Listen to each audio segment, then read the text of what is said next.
안녕하세요. 오늘 분석해볼 종목은 한화생명입니다. 한국 금융주 시장에서 가장 흥미로운 수수께끼 같은 주식이죠. 대한민국 최초의 생명보험사라는 어마어마한 타이틀이 있는데 정작 시장에서는 회사를 다 팔아버리는 것보다도 못한 가치로 평가받고 있거든요. 이 엄청난 기회와 함정 사이에서 우리는 과연 어떤 판단을 내려야 할까요? 지금부터 같이 한번 파헤쳐 보겠습니다.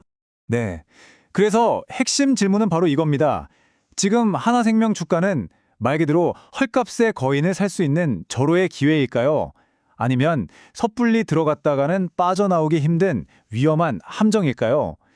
오늘 이 분석이 끝날 때쯤이면 여러분도 그 답에 훨씬 더 가까워질 수 있을 겁니다.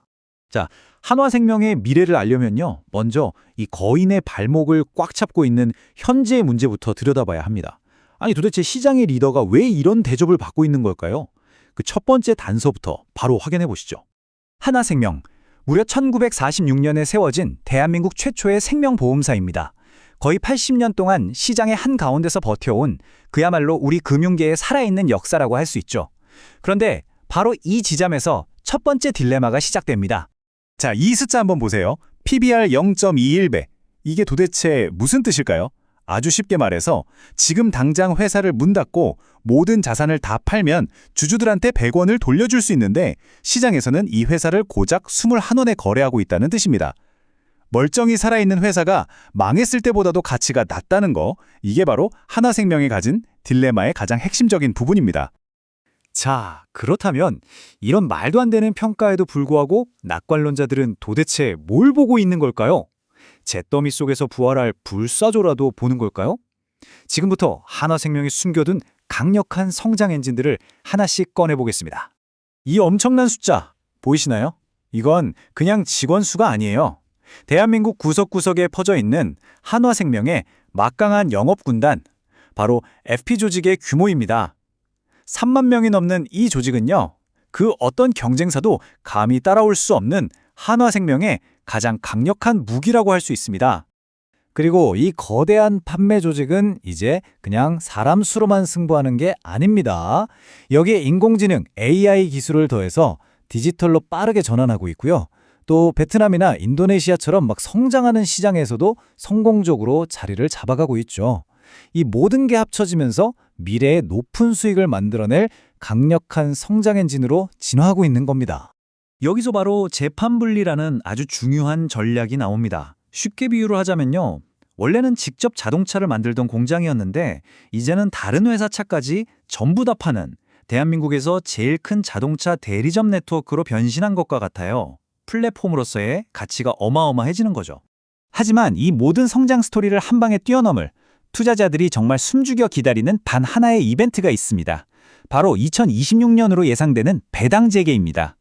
몇 년 동안 꽁꽁 묶여있던 주주 환원의 빗장이 풀리는 바로 그 순간, 이게 바로 주가를 폭발시킬 가장 강력한 로켓 연료가 될 수 있다는 겁니다. 하지만 동전에는 언제나 양면이 있죠. 자, 이제 장밋빛 전망의 커튼을 걷어내고 하나생명의 발목을 무겁게 짓누르고 있는 이 보이지 않는 족쇄들, 즉 약세론의 근거들을 아주 냉정하게 들여다볼 시간입니다. 이 차트가 바로 약세론의 핵심입니다. 보험사한테는 생명줄이나 다름없는 재무 건전성 지표, 바로 KICS 비율인데요. 불과 1년 만에 20%포인트 넘게 뚝 떨어졌습니다. 아직 기준선보다는 위에 있지만 이 아찔한 하락 속도 자체가 투자자들한테는 위험하다는 아주 명백한 경고등인 셈이죠. 그래서 진짜 핵심 문제는 바로 이겁니다. 회계장부상으로는 분명히 수천억 원의 이익을 내고 있어요. 그런데 각종 규제 때문에 또 미래를 대비해서 돈을 쌓아둬야 하는 의무 때문에 주주들한테 실제로 나눠줄 수 있는 현금이 없는 상태라는 겁니다. 이익은 있는데 쓸 수는 없는 돈인 거죠. 게다가 문제는 재무지표에서 끝나지가 않아요. 야심차게 시작한 신사업은 몇 년째 적자 늪에 빠져 있고 금융당국한테 제재받은 이력은 업계에서 제일 많은 수준이고 심지어 대주주와 관련된 자본까지 계속 들려오죠. 이런 내부적인 위험 신호들은 기업의 투명성이나 경영 능력 자체에 근본적인 물음표를 던지게 만듭니다. 영원한 라이벌이죠. 삼성생명과 비교해보면 이 딜레마가 더 확실하게 보입니다. 하나생명이 주가는 더 싸고 영업조직도 더 큰데 왜 시장은 삼성생명에 더 후한 점수를 줄까요? 답은 아주 간단합니다. 시장은 안정성에 돈을 걸고 있는 거거든요. 한화생명에게 지금 가장 아쉬운 바로 그 부분이죠. 자, 이렇게 팽팽하게 맞서는 강세론과 약세론을 모두 살펴봤습니다. 그럼 이제 가장 중요한 질문에 답을 해야겠죠? 그래서 우리는 어떻게 해야 할까요? 지금부터 구체적인 매매 전략과 시나리오 분석으로 들어가 보겠습니다. 그래서 이 자료가 내놓은 최종 결론은 기다렸다가 싸게 사라입니다. 지금처럼 불확실성이 이렇게 클 때 성급하게 뛰어들기보다는요, 오히려 이런 리스크가 주가를 충분히 짓눌러서 가격이 저렴해졌을 때, 그때를 기다려서 분할로 매수하는 게 현명하다는 분석입니다. 그럼 구체적인 가격 지도를 한번 펼쳐볼까요? 위로는 4,200원이 단기적인 천장 역할을 할 거고요. 4,500원을 넘어서는 건 아주 힘겨워 보입니다. 반대로 아래쪽으로는 3,500원 선이 무너지면 좀 위험한 신호로 봐야 하고요.